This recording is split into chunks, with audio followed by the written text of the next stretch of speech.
New York City, late 20th century, a concrete jungle of ambition, corruption, and power struggles. Amid its glittering skyline and shadowy underworld, one name stood above the rest: John Gotti.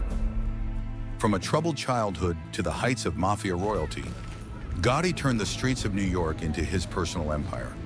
This is the untold story of the Dapper Don, who rewrote the rules of organized crime and paid the ultimate price. The rise of a mobster. John Gotti's story begins not in luxury, but in poverty. Born in 1940 in the Bronx, New York, to a family struggling to make ends meet, Gotti was the fifth of 13 children. His father, a day laborer, could barely provide for his family.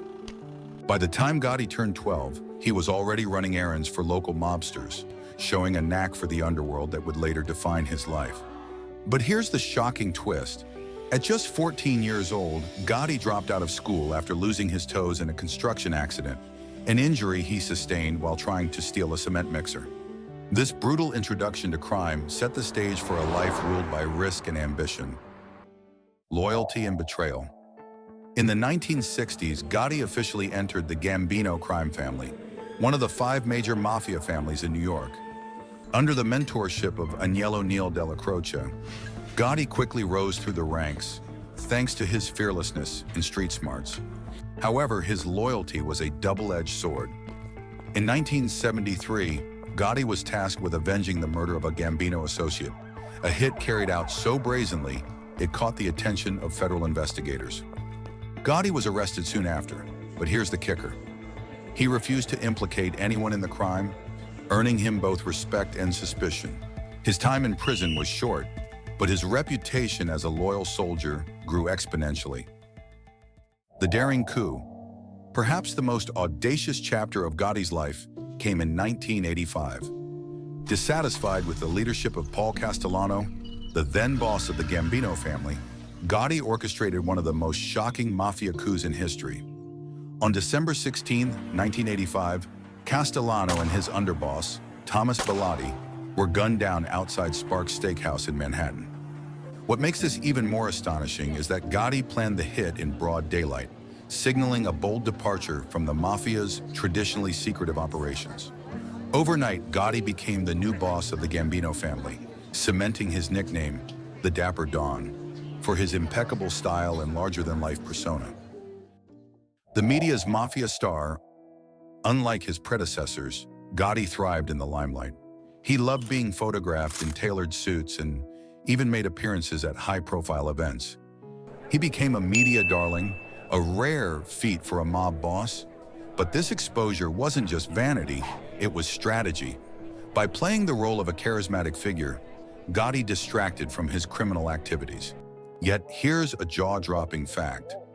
Gotti's penchant for fame led to a series of FBI wiretaps that captured damning evidence of his operations. His brashness was both his strength and his Achilles heel.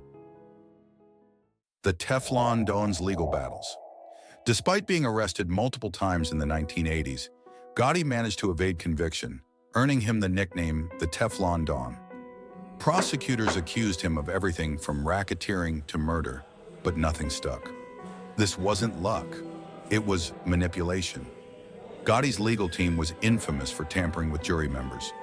In one case, a juror received $60,000 to ensure Gotti walked free.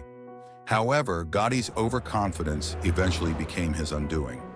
By the early 1990s, the FBI had amassed overwhelming evidence against him, thanks to a series of covert operations that included flipping his trusted underboss, Sammy the Bull Gravano.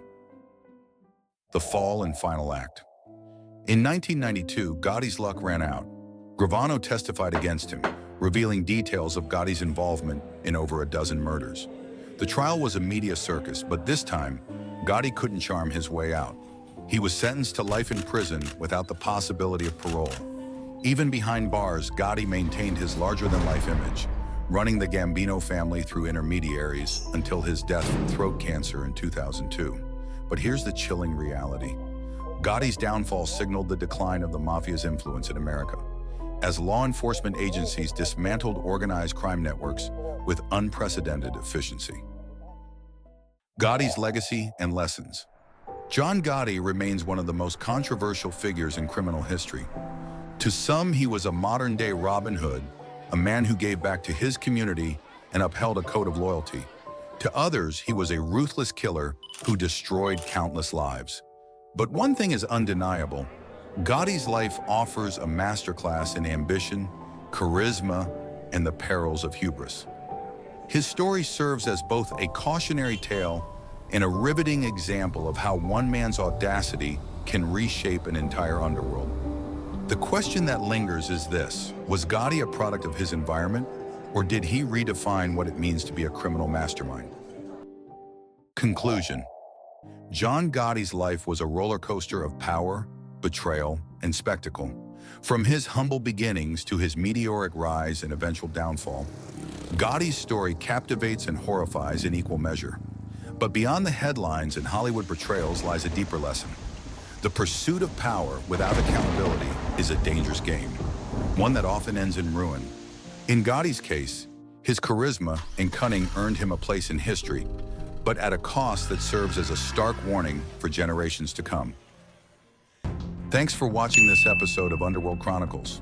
If you enjoyed uncovering the dark secrets of crime history, make sure to hit that SubsCrime button and join our growing family of true crime enthusiasts.